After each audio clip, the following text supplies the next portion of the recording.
You're listening to the Scaling Culture podcast, where we sit down with thought leaders who share their experiences building incredible workplace cultures.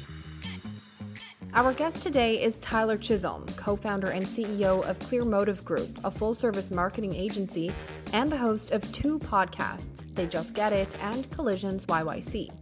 Tyler's superpower is being endlessly curious, which has served him in many ways, from growing up on the farm to his passion for marketing. Tyler is a dedicated philanthropist and founder of Red Express, a project designed to put toys in the hands of children in need each holiday season. He's an ambassador for International Justice Mission Canada, helping to support their goal of ending slavery in our lifetime. And in 2012, Tyler received recognition as one of Avenue's top 40 under 40. In this episode of Scaling Culture, Ron and Tyler discuss Clearmotive's incredible journey and their culture aha moment, how to define behaviors that drive values, even with the help of ChatGPT, and incorporate that into a hiring process, key learnings from Jim Collins' most recent event in Chicago, hybrid environments and how to create culture inclusivity for contractors and part-time employees, and strategies for developing leaders within your organization and learning in the flow. Welcome to another episode of the Scaling Culture podcast. I'm your host, Ron Lovett, and today I've got fellow, I should say, entrepreneur Tyler Chisholm, who's the CEO of Clearmotive Marketing Group. Did I get that right? You nailed it, man. Clearmotive Marketing Group all day long. How are you doing, Ron?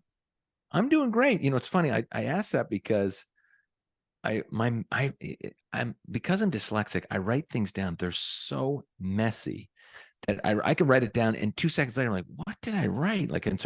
It's really dumb. I take a 50-50 chance on being able to read my writing. It's pretty bad. Well, man, you nailed it. So far we're on the good side of the 50%. So I think it sets the tone for a good conversation.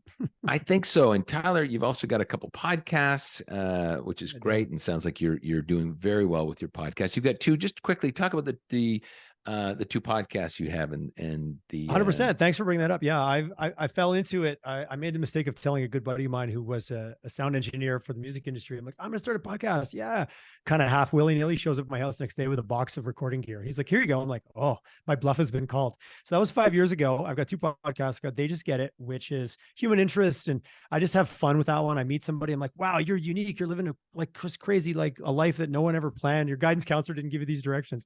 Let's have you on the show. The other one I do, which is probably the one that really took off just before COVID, is called Collisions YYC. It's all about economic transformation in Western Canada. So we're just coming up on 400 episodes. So we're going to be hitting 400 here in January. And it has been, again, I launched it just before COVID. Then all of a sudden, everyone was available and everyone wanted to talk. So I went and we probably record about 100 episodes a year, from everything from the venture capital space to politics, to the energy transition, to our new tech and evolving and emerging tech ecosystem here in Western Canada. It's given me, selfishly, I do it if nobody listens, because I get to talk to like the cool people that are doing great things in our community. But it's really opened my eyes to the fact that, like, if you don't think there's a lot going on in your community, it's probably just because you're not turning over a few stones. You know what I mean? So it's been fun from that perspective. Fantastic. That sounds great. And Clearmotive. And so you and I talked about your entrepreneurial journey. You've had this since, I think, 2007. Yeah, well, we decided to put a stake in the ground. We celebrated our 15-year anniversary this summer. So, it's kind of like, when did we start dating exactly? Like, when did I meet your parents? Right. You go back to that, where we picked 15 years. So we are 15 years proud and 15 years strong, effective this year. So yeah, it puts us in 08. So first, before we dive into the culture side of that, and I'm really excited to get on this roller coaster ride with you and dive into some topics. Tell our listeners what Clearmotive does. Just give us a snapshot. Yeah, the best way to sum it up, we are a marketing company and we are a full service agency, which is a real broad thing to say and really kind of easy to say, hard to deliver on. But where we really live and breathe and die is high volume, hardworking, sales driven creative. So we're more of a marketing operation shop. A couple of our key clients, they're always on, they're always in market, they're competitive, they're sales oriented cultures. They're not, when I say that, it's not that marketing doesn't matter, but it's never as important as the sale at the end. They don't want to win awards. They don't care about having creative that gets listed at Cannes. They care about how many units they sold, or how many homes, or how many motorcycles, or how many lawnmowers. So that's very oriented to, and they also have small teams. So they're trying to do a lot internally, where we come in and we build a team around what they need. And for most of those clients, we stick with them for long, long periods of time. So we do smaller project-based work from medium-sized to smaller companies, but our bread and butter is more marketing operations. And always on, multi-channel, highly diverse campaigns, and kind of highly competitive, like sales-driven environments is where we excel. And those are our best clients. And it's easy to say now, because when you've been around, you look at who's stuck with you for the longest, you're like, okay, what is exactly am I doing for them? There must be something there. So it gets reverse engineered as time goes on. Well, so interesting when I think of when I think of culture at a marketing firm, at first glance, I think people may believe or not believe that it's a marketing firm. It's fast moving. They have ideas. So the culture's got to be incredible. Funny enough, I actually think maybe a little different when I think of marketing firms, knowing what I know today. I think of a creative agency that would have a complex culture, and it would be more complex than a regular company because some of the brains are more on this creative artist side, which can create more challenges, more conflicts, more emotions. Am I right or wrong? And let's get into, where you were and when culture even got on your radar. Well, you just described my business partner and I. So I own this business 50-50. My long-term business partner, Chad Croker. We joke, we have a business marriage. We've been married for many, many years and gone through those tribulations. But Chad comes from the creative side. I come from the operations side. So our business has always been anchored in the, wow, process. That sounds neat. I'm like, wow, how did you even come up with that idea? Can we create a process for that? So that's been the DNA of our culture right out of the get-go. And that was the formula that I think why it's worked as well as it had, because we've always had these two schools of thought. But because of our shared values and how we met in the middle, we were able to move forward when maybe we both thought the other one was a bit nuts for thinking of the world the way they did, which is going to be different than the way you do. So that's been a root of our, and when you're young and you're 6-8 people and you're just running as fast as you can, it kind of just gets blended together into a state of chaos. But the risk of burnout and the risk of really grinding people into the ground in the agency world is really high, not only because of the volume of work, but because what you said, there's a constant tug of war between creativity, for the lack of a better way to describe it, and process and actually running a sound, scalable business. It's a tough balance. And we've got it a little more figured out now, but I don't ever want to say figured out, period. Yeah, of course. But it's taken a while. But let's go back, Tyler. Let's go back to when you and your partner were just like, Houston, we have a problem. I've had those moments. I'm sure you have. We talked briefly about this. When was Houston, we have a problem? This isn't working. We've got so-and-so behaves that way. So-and-so behaves that way. There's misalignment. What was the first we weren't even thinking about this side of our business. It's time to think about it. Did you have that moment? We 100% did. I would say it was at the end of 2011, the beginning of 2012, when we won agency of record for Honda Canada. So we were one of 4. We were the underdog. We were 9 people at that time. I think the next closest agency to us was 100 people, just for scale. And head count is a number that makes sense. And we kind of had no business winning that account at the time from our ability to operate, but we really knew the product. We were really connected to the customer. So we were the right agency because of our connection to who they were selling to and what they were selling. But we went from 9 people to 20 people in about 3 months, and literally everything blew up. We had no systems.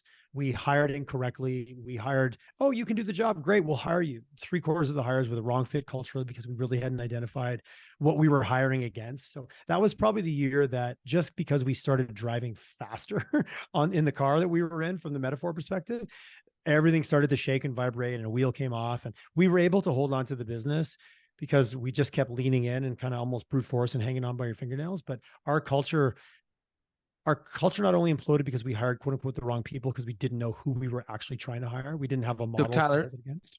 I just want to clarify. So it sounds like at that point you didn't have, here's our behaviors, here's our core values. It was just, hey, it's just 9 of us. We get along. We doubled and we're in trouble now. Sorry. Back to you. No, 100. So please jump in. I can rail this story off. So don't hesitate.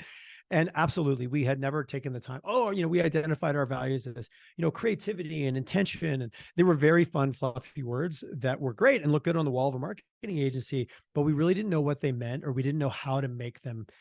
And we still didn't even know at the time. We just knew it wasn't working, and it wasn't fun to work there anymore. And as a leader / owner, when you don't like working at your own company, that's a tough day. And I think many people listening can probably relate to that one.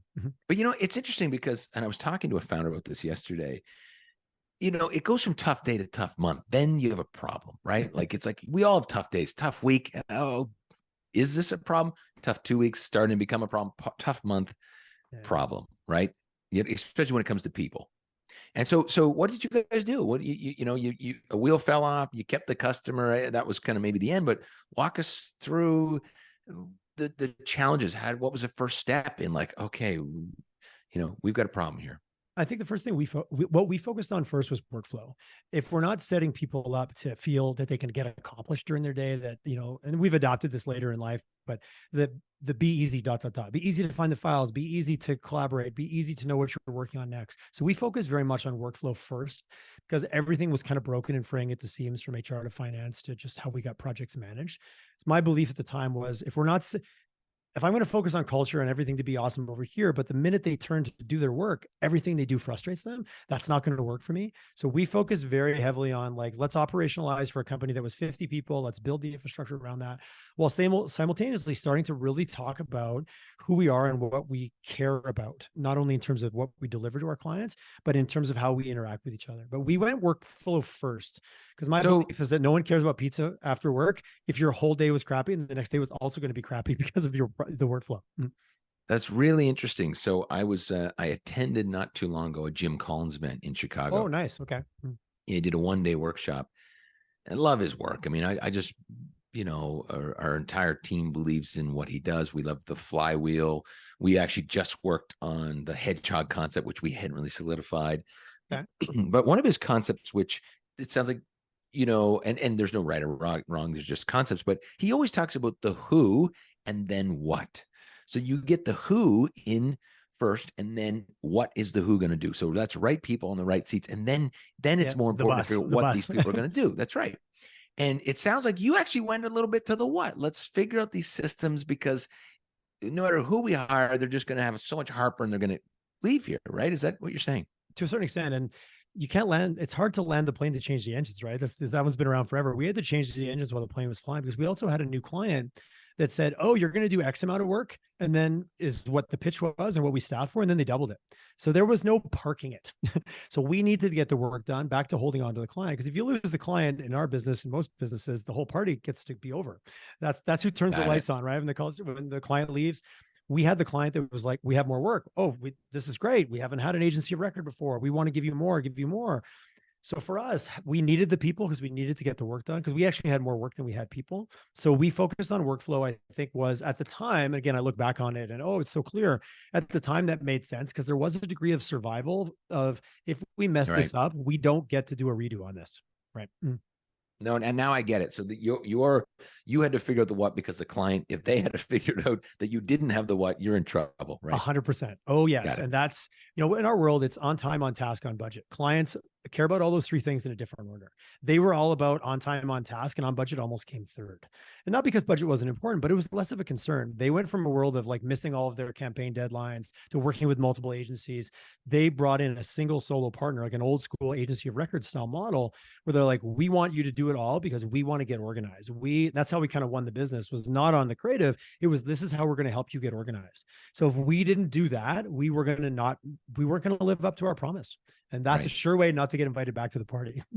No, got it. Okay. So you start to build out your systems, start to, get rid of some of the turbulence from friction, remove friction. Right. And then what was next?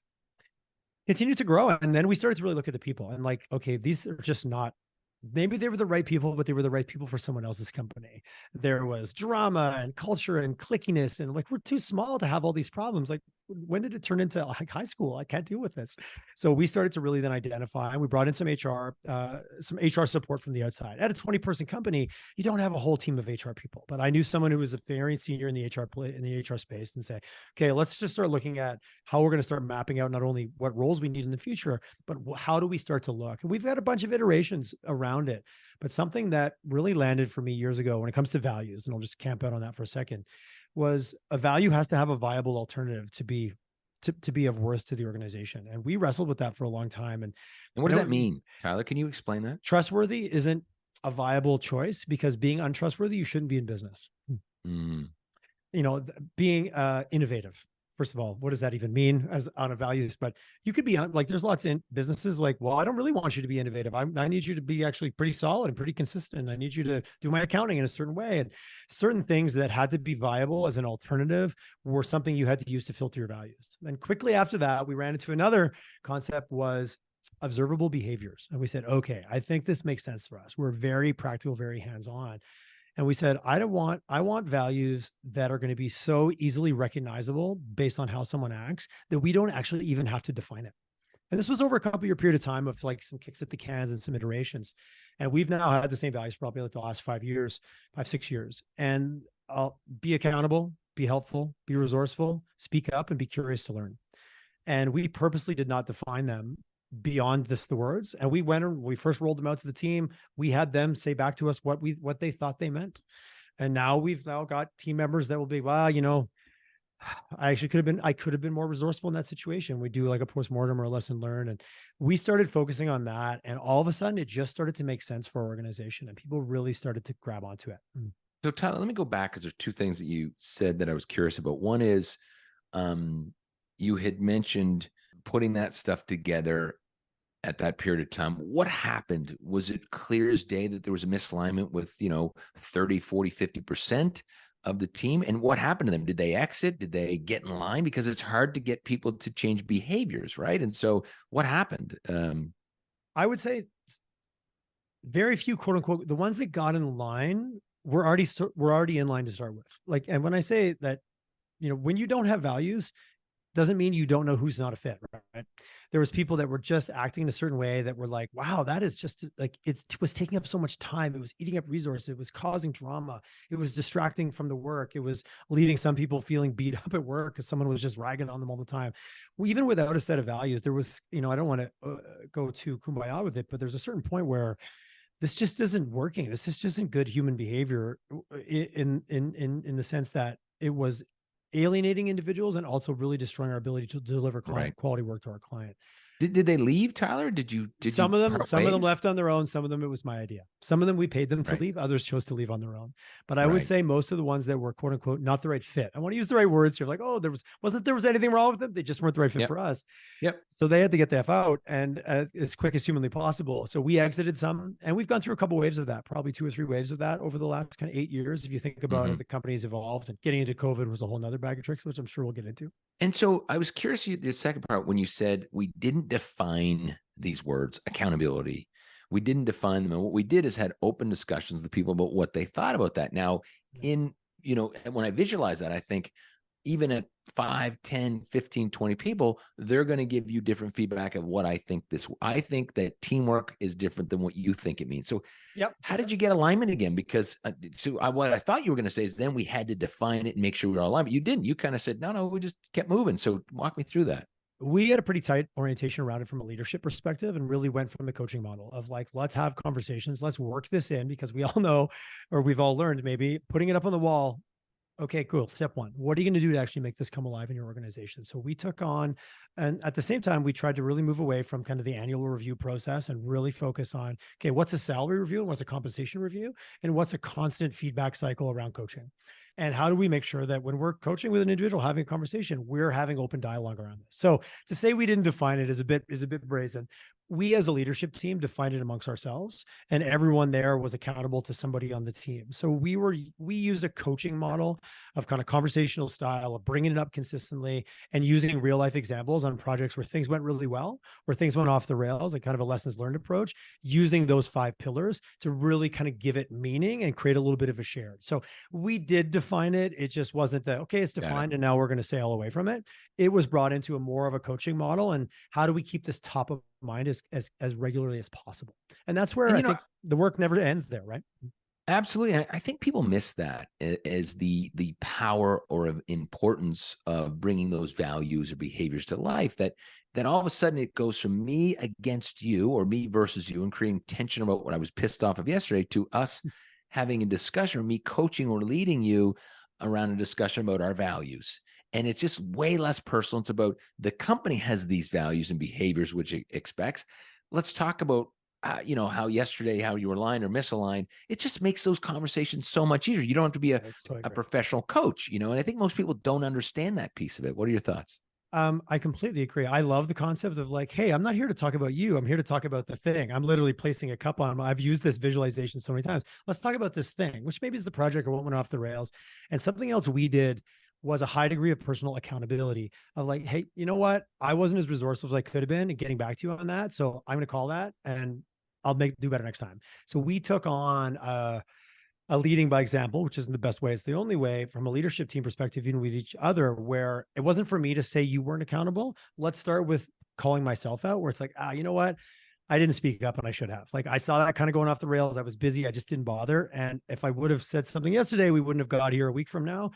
The leading by example portion, we started to do that with each other, and having a leadership team that really gelled with a high degree of trust and vulnerability allowed us to get a lot better at that with each other, and then demonstrate that behavior to the rest of the organization.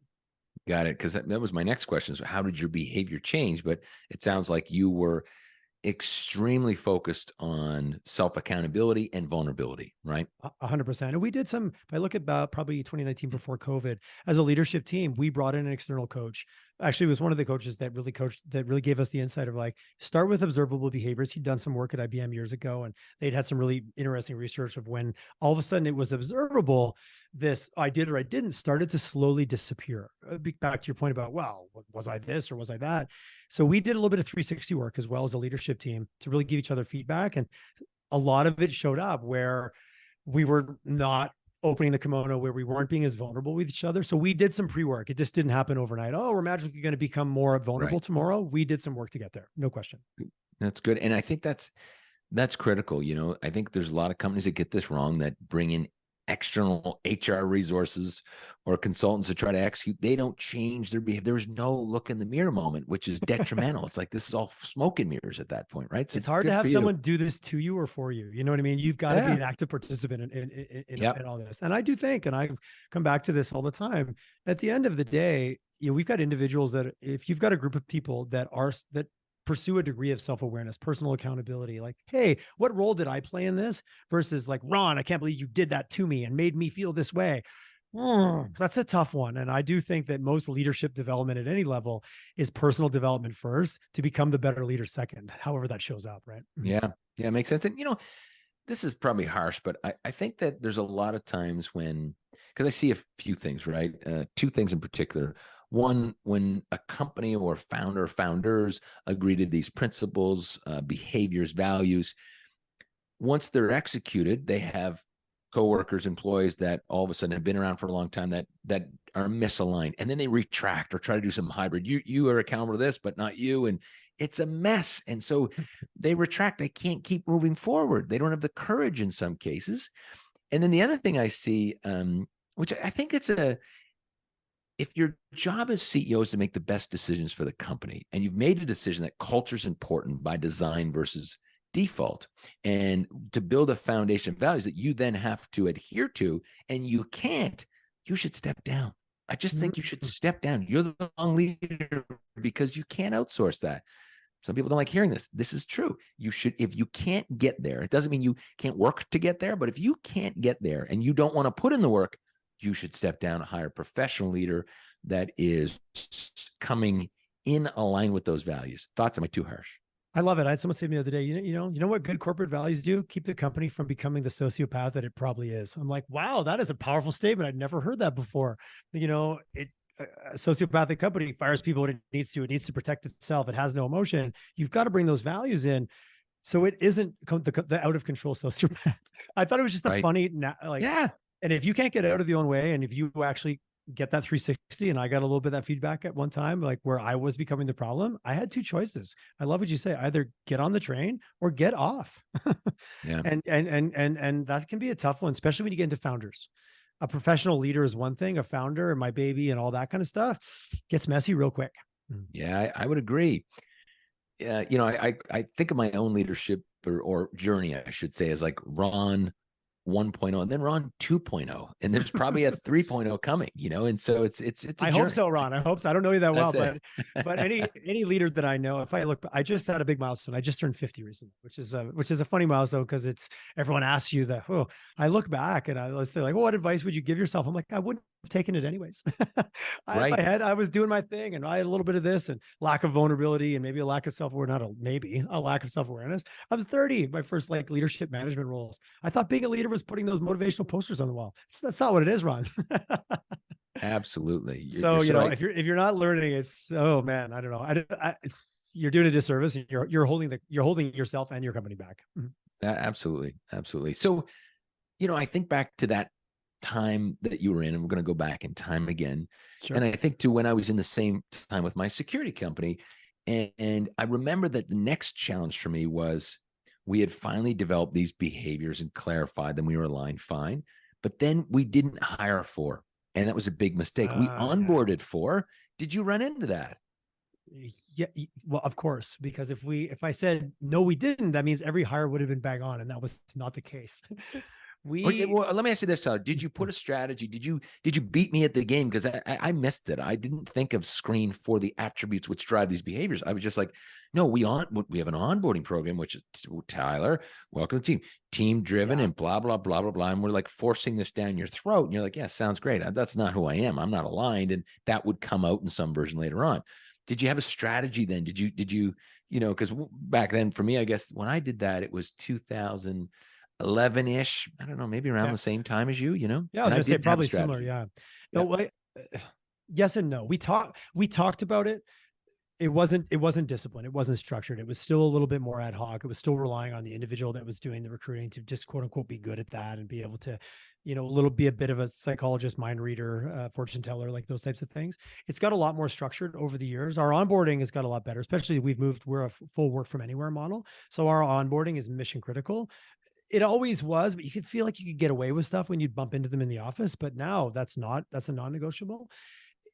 It still could be better. Like I'd love to tell you it's perfect, but it's absolutely not. At first, it was very ad hoc and was very relying on the skills of the individual that was doing the majority of the hiring, and she's still in that role. So she's gotten more refined at it. And I think even the last 3 years through going to remote, we've gotten much better at like keep it top of mind in every aspect of the business, and that's improved since going remote because we knew it was a make or break for us. So this is interesting. I'm going to do a live kind of demo here of how our company is trying to solve this problem today with AI. I think this is interesting. I don't know if you're using this, but like the attribute that drives the behavior is actually a complex thing to try to figure out. And then the questions to screen for that attribute are complex. So, so I'm going to do this live while we are on the air here. So for fun, I'm going to open ChatGPT. Here we go, just for fun here. What is the attribute that would drive innovation? Curiosity is often seen as a key attribute that drives innovation. It leads to asking questions, seeking new solutions, and imagining possibilities beyond the status quo. Being open to new experiences. So I'm cutting it off because it's probably going to go on forever, but I'm going to do this now. Now watch this.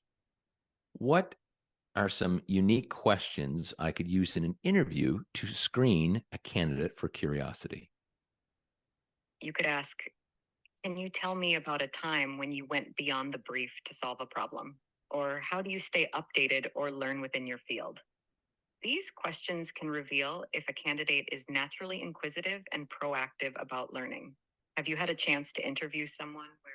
No, I haven't. Leave me alone. So that was fun. That was awesome. Well done. So AI, I mean, we use this now to build what are the attributes for behaviors. And this is stuff that we used to have 8 of us around a board table, at whiteboard, I should say, trying to figure this out, debating if it was curiosity or not, or is it? I mean, and look, I'm not saying that this is 100% accurate all the time, but I will tell you, it guides the process. You can now finally, for companies, can use AI in this process to get out in front of a big challenge that we think about. We don't have the time. It's not our expertise. And so it's fantastic. So highly recommend to use that. We're using it at all levels of the business. It's interesting. What are your thoughts? I love it. Was that neat? That was very cool. A good way to take the risk and go, okay, I haven't prepped this, allegedly. We're going to give this a try. Absolutely. I love smart. It. And that, so just for those who just were listening, that was ChatGPT. I do pay for the subscription version. Nice. Yeah. As do I. Haven't really started using the audio. We use it quite a bit in our organization. We have certain individuals. We're still at a point where the individuals that are comfortable with it are using it more. The individuals that are still like, I'm not sure, are using it a little bit less. We haven't mandated across our organization. Like our copywriting teams obviously use it. Our strategy team, some of our operations team, I keep floating. They'll be like, I'm not sure how to solve this. I'm like, well, let's do it right now. And I'll literally pull it up and almost do exactly what you just did. I love the way you used it that way. Cause like you said, it might not be perfect, but if it gets you 80% there, the time saving is, well, it's insane actually. 100%. And then we've gone as far as to use that for some of our team members. And then, if those who are listening do like an A, B, C ranking, C's are individuals that you wouldn't rehire, B's are your steady eddies, and A's you can't live without. We then test that, and we have it scored. And so we've used those questions as multiple choice. These are for more frontline roles for our business. But it actually showed up really well, and it's been scoring quite. We're in the strike zone. I'll say that. I was really encouraged. Anything that can give you an up or give you an Yes. advantage in a recruiting environment, because again, back to the fact, we're not mind readers. I'm not a psychologist, nor do I have time to be in those environments. And I think that this is one of the most difficult things. I think of my journey, and we tried to, just kind of be thoughtful about how to answer those questions before. And I talked about in my book, scaling culture, and AI was not a thing in 2022 when that came out, or 2021. Well, it's a 1-year anniversary, like right now, isn't it? Where ChatGPT kind of hit the market, like end of November. I think so. And then I'm just a lot's happened in a year, Ron. 100%. Insane, actually. Yeah.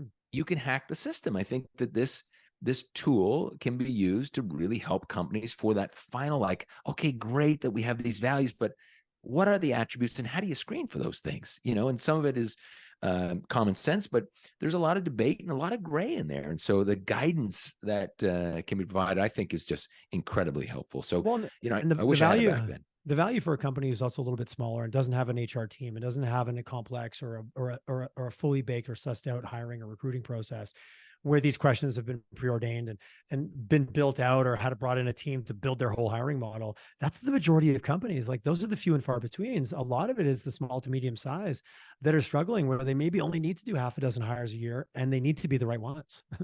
And a 50-50 success rate, that can really damage, because we all know recruiting is an arduous process. And I don't know about you, but I've started to look at one thing I didn't look at way back when I was hiring, is the risk to certain roles and impact to getting it wrong. So for instance, there's that old saying, hire slow, fire fast. Now, in some cases, I hire fast, fire fast. By the way, you just need to move. I think the world's moved a little different. So I think that statement has been adjusted. But I don't know about you, Tyler. I'm curious your thoughts. If very simply, if there's a senior leadership role, we really take our time. There is like multiple interviews, your peers, who's reporting to you, they have to buy in, lunch, dinner, breakfast, go out, walk the beach, like it's all these different things, because the risk, your influence to the culture is very high versus someone who might be coming in a accounts payable role, doesn't have the influence, is more punching data, risk is low. We bring the culture temperature down a little bit. Do you think about it like that? Or what are your thoughts in your strategies in culture hiring? We do. Our first and foremost is, are they client facing or not? So our world is so heavily like ingrained into the relationship between us and the client. So if they're going to be client facing, the risk there, well, it's literally a non-negotiable. It's a non-negotiable risk. We've got some clients that were 12 years as their main agency. We got another client that's 6 years, another client that's 4 or 5. Like, these are long-term relationships, and delivering the work is the table stakes. Your ability to interact and know them, understand them, deal and make them feel supported, elevate them to be the hero in their own organization because they work with you. Those are mission critical. If you're a behind the scenes designer that's going to be working with our team, we can take a little bit more of the hire fast, fire fast kind of approach. It's less risky.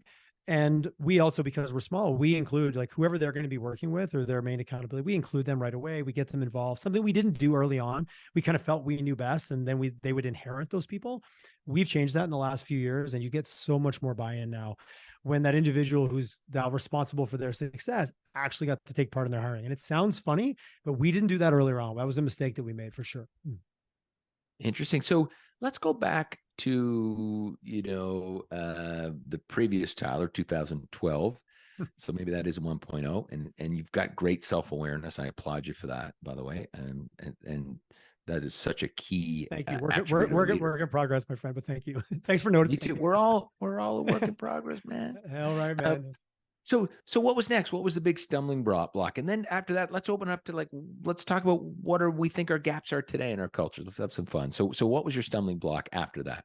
It was just the pace and the change required, like how busy we were and how growth oriented the client was, and our opportunity to grow in that market, and being able to do all this simultaneously. So always oh shit, if we only had time to work on the business, if we only had time to focus on this, But client work always came first. We were always client centric. And I would say that something that I've realized now more in hindsight, we were client centric first and employee centric second. And I think in the last few years, since COVID and since just reestablishing our relationship, even with our own team, we've become a little bit more employee centric first, client second. And that's a very blurry line of like who comes first, who comes second.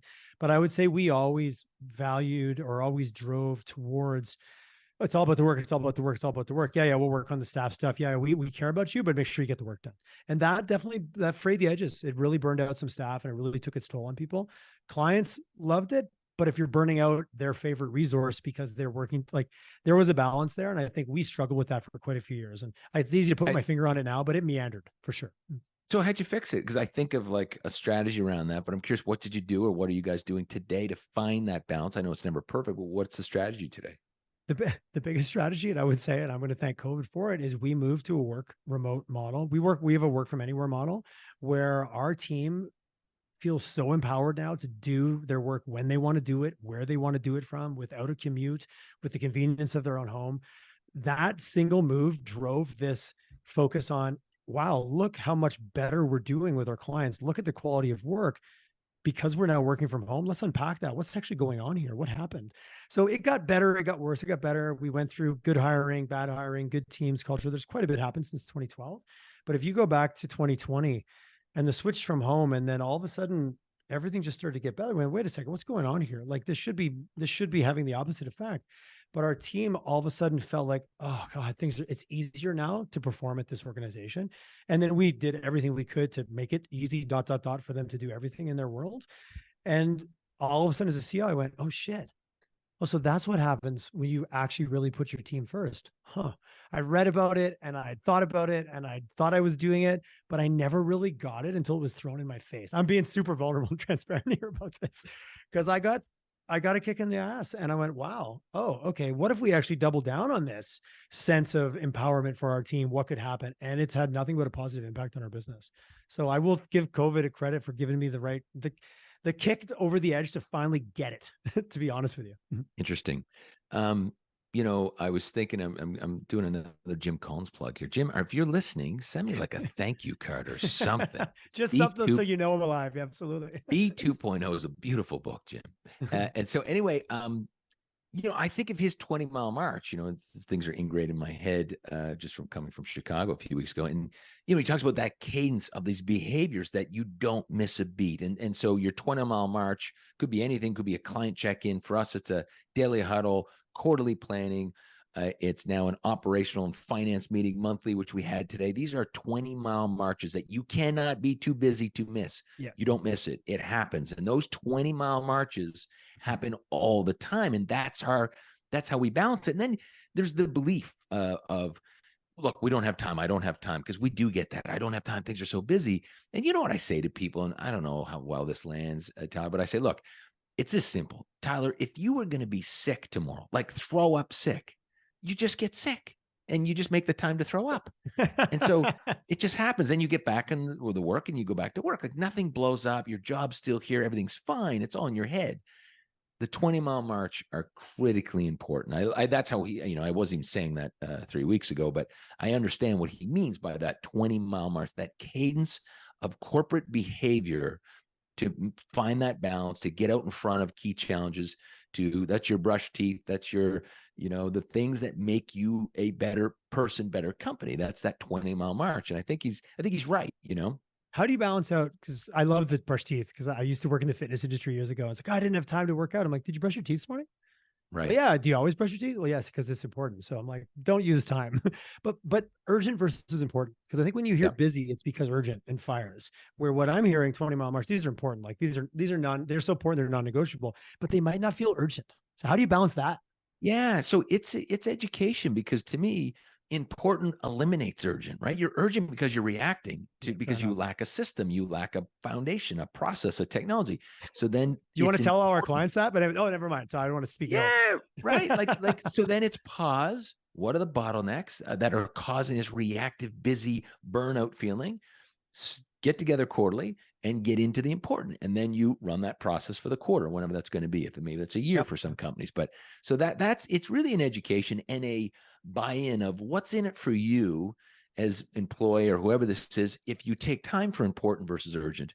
And then of course you get in the meat of, if you're going to do important, you need to block out 2 hours a month, 2 hours a week, a half hour a week in your calendar with discipline to deal with important, right? And so there is that that expectation in some cases, right? But also structuring it in a way that I like what you said, like what's in it for me? Like what's the value? If I agree to this, participate in this agreement we have here, then I'm going to make time for these important things. Am I going to get a benefit out of it? And being disciplined of like, oh, we're booking a meeting just to book a meeting. Oh, that gets really unimportant really quick, right? Totally. And because it's change management, it's buy-in, right? So let's open up a little bit. I was just thinking as we were chatting, what's something you're working on today, or do you want me to kick us off? I'm just thinking of like, what's next for me, culture-wise? You want me to kick us off, and maybe you can kind of help me through something about? Sure, absolutely. I can play with it. We obviously went to work from home like everybody else during COVID. We decided that we loved it, so we decided to lean all in on it. So now we've got a work from anywhere model, and we're still exploring it. And so far it's working. I do call it a big experiment, and we have no intention of changing it. But what do we need to do? Because now we streamlined down. We got rid of some team members that they weren't the right fit, or they self-selected that they really want to be back in the office. But now we've started hiring again, and we have gone from a model where we have as many contract, like we've gone to less of a bit of a smaller FTE model with a more of a contract model. So then how do we then work with those individuals that are as much as part of a team as someone who's a full-time employee because of the role they play and the value so how do we make sure they feel included and are part of it? How do we make sure that our team members that are now living in Italy, living in just temporarily, we had a mat leave come back that she would have had to not come back, but we said, hey, no problem. If you're willing to do like these kind of hours, so it works with the rest of the team, let's do it. So we've had mat leaves come back where we would have lost a good employee because she just was going to be overseas with her husband, that kind of thing. How do we then now start to scale this once it goes beyond the people that all signed up for the deal originally? And that's what we're exploring a little bit. And it's the tools, it's culture, it's onboarding, it's hiring, but we're kind of in the early days of the next phase of how this work from anywhere model actually grows. Yeah, I love that. If you're open, I'd love to share some strategies that we did during, because we've been dealing this. What you're talking about when I hear that is, how do we solve the relationship problem, which is going to be lacking because it's very different when you walk to an office and Tyler, you and I bump into each other and we're talking about the weekend and our kids and our pets and this and that. When you and I show up for the half-hour Zoom or virtual meeting, that doesn't happen. Then we're done a half hour later. It's over. Like that's it. It's business gone, right? And so, we were virtual before the pandemic as well.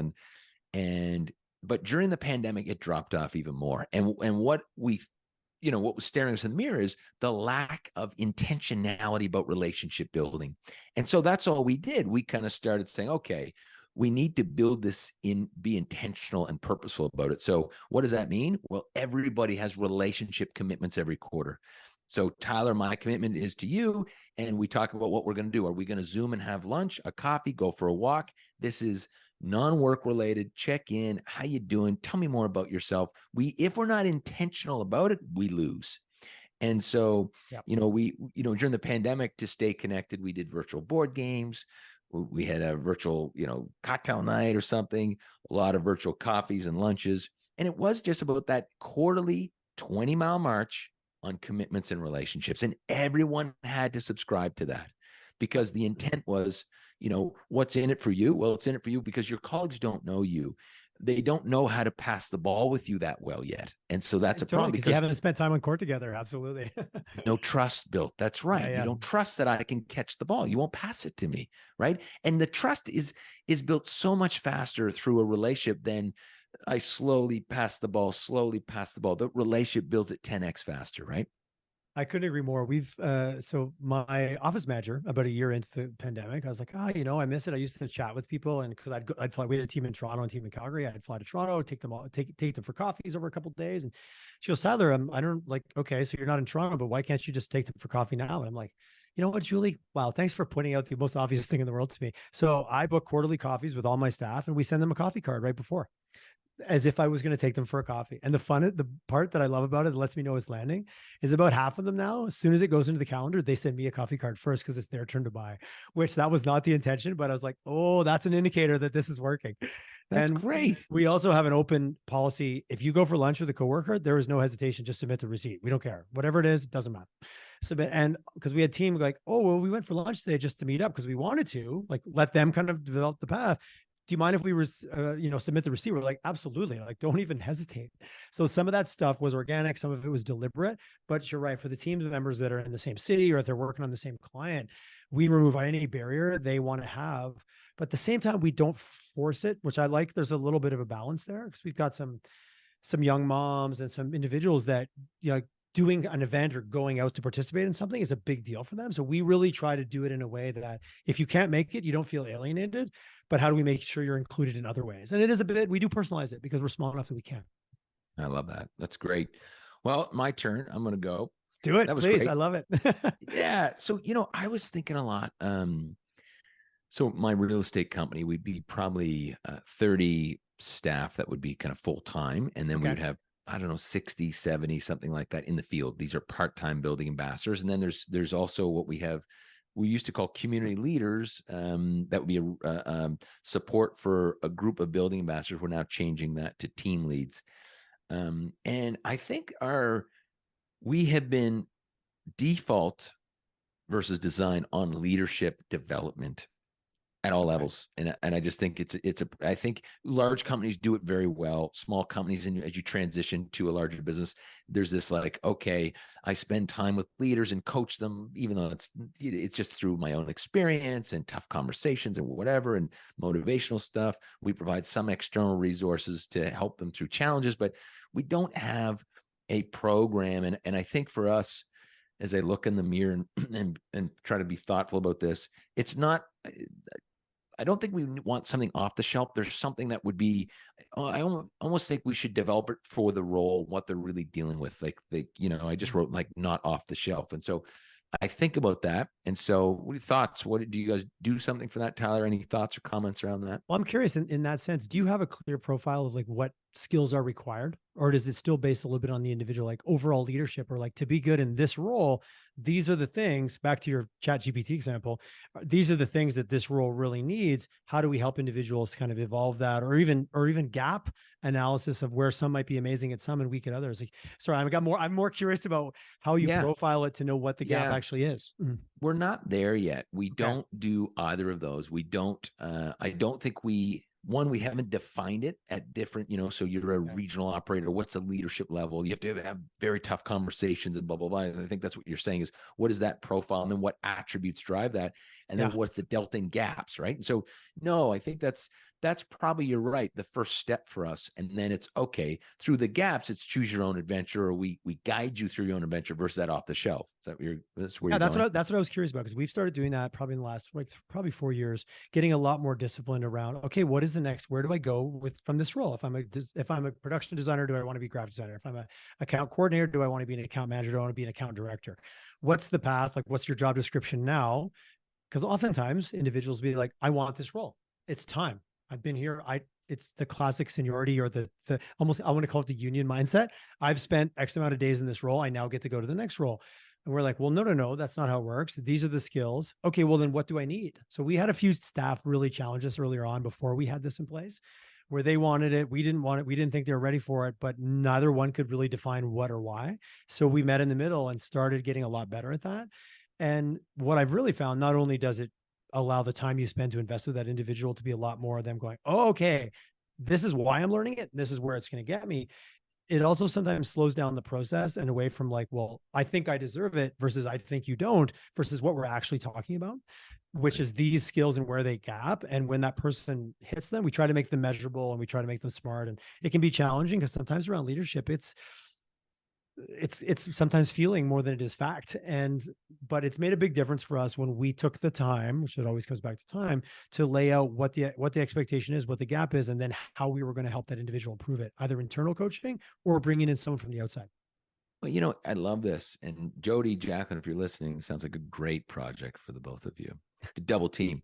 And so You're right, because once you get into those specifics, then you could tailor something that's real world, real job. Yeah. You can actually create content around this attribute in this role, or this gap in experience. So I like that, and I don't think that would be, especially with the help of our friend ChatGPT, Yeah. that you could probably figure that quickly. Yeah, Well, and that's let's really be helpful. honest, we, as I reach for the device that's right by my hand and probably right by yours, we all expect a personalized experience. Like, Right. I want my news is personalized, my weather's personalized. It's all where I am and what I care about, or what the algorithm wants me to care about. That's another story. I would kind of expect my career path to be the same, and as we have Yeah. generations that come in expecting it, like, well, I don't care what everyone else does. I'm me and I want to be treated a certain way. I do appreciate that, but it's hard to do at scale. Back, 1,000, 2,000 person organization, they're good at it. But oftentimes I have some friends that work in executive and executive coaching and leadership coaching for large enterprises here in Western Canada. And it's a mixed room when they sit down to do a workshop with 30 people in the room. There's all different levels and points, and half the day is just getting some alignment that we can agree to move forward on something. And it's off the shelf, right? Like, there's this, It is. we talk about this in learning in the book Scaling Culture, is learning in the flow. And, I use this example. I'm making chicken Parmesan. I don't know if the cheese goes on top of the sauce or vice versa. And I YouTube it. And then while I'm in the flow of doing it, I do it right, which Nice. I think it's cheese on top. So help me, Tyler. You look at I don't know. I No. like to cook, but I haven't gone down that road yet. I think it's cheese. I think it's on top. I think it's on top. I think it's cheese on top. No, Yeah, I think it's cheese on chicken. Anyways, whatever it is, you're in the flow. We'll fact check this after. We will fact check this. So we're saying the same thing as far as once someone's in the flow of work. And I think about some of the leadership that we're developing even though today it's ad hoc, it's in the flow because it's ad hoc. Yeah, I've got this challenge and we work through it. And so it's most impactful. And then to your point and question is, it becomes challenging to scale that. Then a process that would really identify those things, show the gaps, and continue to work with someone in the flow of that job to really make that sticky. That's great. Well, that's a lot more like a coaching structure than a educational program, to your point. Like, which coaching, there might be principles and concepts, but it's not really off the shelf. If I'm actually getting, you hear me, you listen, you observe, you give feedback, you give me strategies, you give me structures. Those might be those might be off the shelf. I'm sure the coaches too. They're like, oh, I have a framework for that, or I have a way to think about it, but they're still pulling it off for you. Right. Versus today, we're all gonna learn this, and you're like, I don't care about that, and I don't think it's relevant to me. I don't know about you, but that's when I checked out in class, Ron. Yeah, I'm the same. Tyler, look, this has been a fantastic conversation. I really like this. This was kind of totally off script, but probably one of my most enjoyable podcasts. Thanks, man. I appreciate for a long that. time. Yeah, so really enjoyed the discussion. Thanks for your openness, awareness, thoughtfulness. Love what you're doing, and it sounds like you're having an incredible journey and continuing on the ride. No dull days, man. No dull days. If you want to be bored, this running a company is not the way to. If you do it with a sense of caring, commitment, and openness to really know your own blind spots, and then see how those are getting reflected back to you while you grow as a leader. I had someone say the other day, you often feel like you're not the right leader for the company that you're with, and you bring someone in that growth paradigm. You're often exactly where you need to be. And that growth it's you. And I think that, as I've embraced that and wrestled with that over the years, that's what gets me excited, even with a conversation like this. I'm leaving more jazzed up about the challenges of tomorrow. Not that, oh, maybe I'm not, I am the right leader because I'm the one who's here, and it's up to me to figure it out. And put in the work. You got it, man. Tyler, look, thanks for your time today. And let's stay in touch. Look forward to it. Thank you, my friend. For more information about Tyler or his work, please follow him on LinkedIn or go to tylerchisholm.com. To learn more about our books or our Scaling Culture Masterclass on how to build and sustain a resilient, high-performing team, please go to scalingculture.org. And lastly, if you enjoyed this episode, please leave us a comment and share the podcast with one of your friends or colleagues. We'll be back soon with another incredible guest.